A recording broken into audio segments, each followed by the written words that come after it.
Big TV భక్తి సమాచారం WhatsApp ఛానల్లో జాయిన్ అవ్వండి. అన్ని విశేషాలు ఎప్పటికప్పుడు తెలుసుకోండి.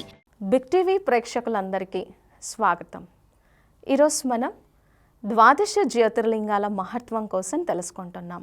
అందులో అతి పవిత్రమైనటువంటి అతి ప్రాశస్త్యమైనటువంటి మనందరికీ కూడా మనోబలాన్ని మహాబలాన్ని ఇచ్చేటువంటి భీమశంకర జ్యోతిర్లింగం కోసం తెలుసుకుందాము. ఈ భీమశంకర జ్యోతిర్లింగము మహారాష్ట్రలోని పూణేకి ఖచ్చితంగా 127 కిలోమీటర్స్ దూరంలో ఉన్నటువంటి భీమశంకరం అనేటువంటి ప్లేస్లో భీమా నది పక్కన భావగిరి గ్రామంలో వెలిసినట్టుగా ఈ భీమశంకర క్షేత్రం కోసం చెప్తారు. మరి స్వామిని ఎందుకు భీమశంకరుడు అని పిలుస్తారు అనేది ఇప్పుడు చూద్దాం. వాస్తవానికి శంకరుడు అంటే శం కరోతి ఇతి శంకరః అంటే మన జీవితంలో సమస్త సుఖాలని ఐశ్వర్యాన్ని ఇవ్వగలిగినటువంటి శక్తి ఎవరికైతే ఉందో ఆయనే శంకర.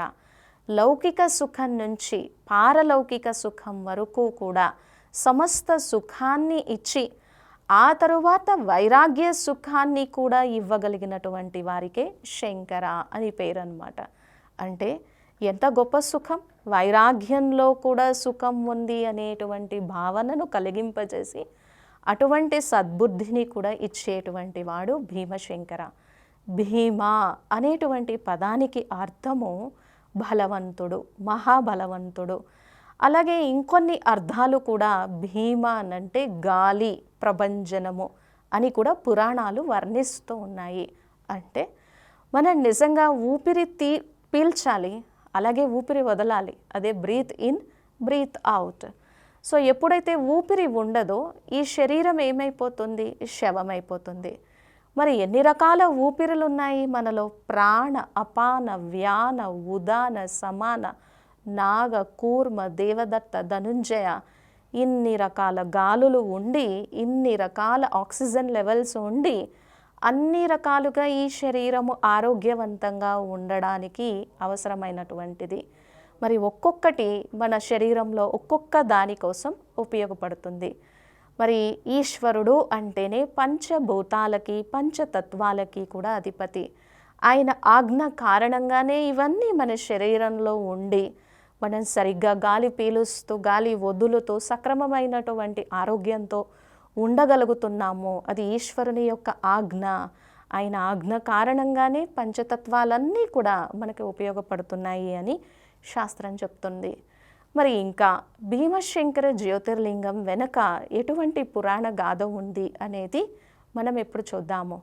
భీమశంకర జ్యోతిర్లింగము అంటే ముఖ్యంగా భీముడు అనేటువంటి రాక్షసుడిని సంహరించినందుకు ఆయనకి భీమశంకర అనేటువంటి పేరు వచ్చింది. మరి వీళ్ళ తల్లిదండ్రులు ఎవరు? ఫస్ట్ కర్కటుడు, పుష్కసి అనేటువంటి రాక్షసులు అక్కడ ఉండేటువంటి వారు. మరి కర్కటుడు పుష్కసికి అటువంటి సంతానమే కలుగుతారు కదా, ఆమె పేరు కూడా కర్కసి.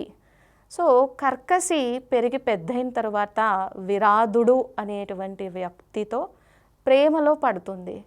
సో తరువాత విరాధుడు అసురి జాతి ఆసురి వృత్తి కలిగినటువంటి వారు కదా.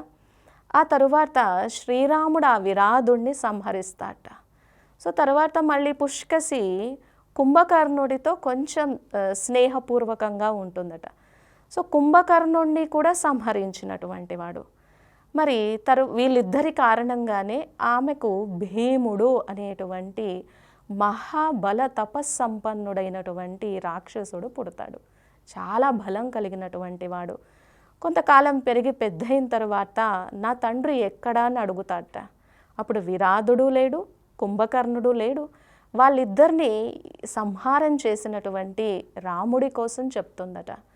సో అప్పుడు ఇక భీముడు నిర్ణయం తీసుకుంటాట, ఏ విధంగానైనా సరే నా తండ్రి మరణానికి కారణమైనటువంటి వారిని నేను ఏ విధంగానైనా సంహారం చేసి తీరాలి అని అనుకుంటాట. ఆ విధంగా మొత్తం అక్కడ ఉన్నటువంటి వాళ్ళందరినీ కూడా భయానికి లోనయ్యేలా చేస్తూ ఉన్నట్ట. కానీ ఎటువంటి సమయంలోనైనా సరే ఎప్పుడు ఎంతో మంచిగా భక్తి చేసేటువంటి తపస్సంపన్నత కలిగినటువంటి వాళ్ళు ఉంటారు. మరి అలాగే ఆ ప్రదేశంలో సుదక్షిణుడు అనేటువంటి ఒక గొప్ప భక్తుడు ప్రతినిత్యము కూడా శివారాధన చేస్తూ, శివార్చన చేస్తూ, దేవతల ఆరాధన చేస్తూ ఉన్నాడు. సో ఈ విషయము భీముడికి తెలిసింది. నా ప్రదేశంలో నేను ఎంతవరకు ఈ రాజ్యాన్ని పాలన చేస్తూ ఈ సమీప ప్రదేశంలో ఉన్నానో ఇక్కడ ఎవ్వరూ కూడా శివార్చన కానీ దైవారాధన కానీ చేయకూడదు అని ఖండిస్తారు. కానీ గొప్ప భక్తులు అలా కాదు కదా. ఎటువంటి ప్రతికూల పరిస్థితులు వచ్చినప్పటికీ కూడా నాకెప్పుడూ ఆ పరమశివుడు పరమేశ్వరుడు ఉన్నాడు, నేను ఆపే ప్రసక్తి లేదు, ఈ జీవితంలో తుది శ్వాస కొన ఊపిరి ఉండేంత వరకు కూడా నేను ఆరాధన చేస్తాను, నా జీవితం అలా ఉండలేదు, నన్ను అన్నింటికీ ఆధారభూతమైనటువంటి ఆ తండ్రియే రక్షిస్తాడు, ఆయన ఛత్రఛాయలో నేను ఎప్పుడూ సదా సురక్షితంగా ఉంటాను అని దీక్ష తీసుకొని తన పూజ ప్రారంభిస్తూ కంటిన్యూషన్ చేస్తూ ఉంటాడు. సో కానీ ఒకానొక రోజు ఆయన్ని సంహారం చేయడానికి కూడా వెనకాడకపోతే అప్పుడు నిజంగా ఈశ్వరుణ్ణి ఆరాధించగా, ఉపాసన చేయగా, తపస్సు చేయగా పరమశివుడే అవతరించి ఆసురీ సంహారం చేసి తన భక్తుల్ని కాపాడినట్టుగా మనకి పురాణ గాథలు చెప్తున్నాయి. ఇక్కడ మనం తెలుసుకోవాల్సింది ఏంటి అని అంటే, నిజంగా మన దగ్గర చాలా గొప్ప భక్తి ఉండాలి. తండ్రి నీవే నా సర్వస్వము, నీవు లేకపోతే నా జీవితంలో ఏమీ లేదు అనేటువంటి గొప్ప భక్తి కలిగినటువంటి వారి యొక్క జీవితాల జోలికి వస్తే భగవంతుడు ఏ విధంగా ఒక ఉగ్ర రూపాన్ని దాల్చి అసురీ సంహారం చేసి తన భక్తుల్ని తప్పకుండా కాపాడుకుంటాడు అనేటువంటిది మనం ఇక్కడ చూస్తున్నాం అన్నమాట. ఈ విధంగా సుదక్షిణుడు భక్తి చేయగా శంకరుడు ఆవిర్భవించి జ్యోతిర్లింగంగా వెలిసినట్టు ఈ సహ్యాద్రి పర్వత శ్రేణువుల్లో భీమశంకర జ్యోతిర్లింగంగా వెలిసినట్టు అందరి చేత పూజలు అందుకుంటున్నట్టుగా ఈ పురాణ గాథ చెప్తుంది. కాబట్టి మనం కూడా దీని వెనుక ఉన్నటువంటి గుహ్యమైనటువంటి జ్ఞాన రహస్యం ఏంటి అంటే, ఈశ్వరుణ్ణి త్రినేత్రిగా, త్రికాలదర్శిగా, త్రిలోకనాథిగా, త్రిమూర్తిగా చెప్తారు. మరి త్రినేత్రము అంటే ఈ రెండు కనులతో మనకి బాహ్య ప్రపంచం మాత్రమే కనిపిస్తుంది. మూడవ నేత్రము జ్ఞాన నేత్రంతో మాత్రమే మనం అంతర్ముఖిగా అవ్వగలం. మన జన్మ జన్మాంతరాల పాప రాశిని భస్మం చేయగలిగినటువంటి యోగ శక్తిని కూడా మనము పొందగలం అన్నమాట. అంటే మన మనస్సులో, మన హృదయాంతరాళంలో దాగి ఉన్నటువంటి ఆసురీ ప్రవృత్తిని, వికారాల ప్రవృత్తిని, అజ్ఞాన ప్రవృత్తిని తొలగించి మాయాజీత్గా, మన్ జీత్గా, ప్రకృతి జీత్గా, కర్మేంద్రియ జీత్గా, ఇంద్రియ మనో నిగ్రహం కలిగినటువంటి యోగ శక్తిని ఇవ్వగలిగినటువంటి గొప్పవాడు భీమశంకరుడు. సో మనిషికి కావాల్సింది శారీరక బలం కాదు. శారీరక బలంతో మనం ఎప్పుడూ కూడా విజయాన్ని పొందలేము. కావాల్సింది ఏంటి? యోగ బలం, తపస్యా బలం, బుద్ధి బలం.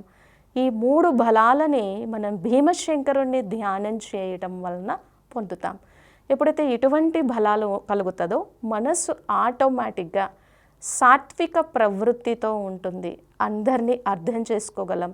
మనలో ఉన్నటువంటి ఆసురీ ప్రవృత్తిని, రజో ప్రధాన బుద్ధిని కూడా తొలగించుకొని సత్వసాత్వికమైనటువంటి స్థితిలో ఉంటాము అని దీని వెనుక ఉన్నటువంటి రహస్యం. మరి ఎప్పుడైతే భీమశంకర జ్యోతిర్లింగం రూపంలో పూజింపబడుతున్నటువంటి ఆ సర్వేశ్వరుని ఎప్పుడైతే పూజిస్తామో, ఆరాధన చేస్తామో, మన జీవితంలో కూడా సకల శుభాలు కలిగి, సకల విజయాలు కలిగి మనం కూడా ఆ ఈశ్వరుని యొక్క అనుగ్రహానికి సర్వకాల సర్వావస్థ సర్వ పరిస్థితుల యందు కూడా ఆనందంగా ఉండగలము. For more videos like this, subscribe Big TV channel.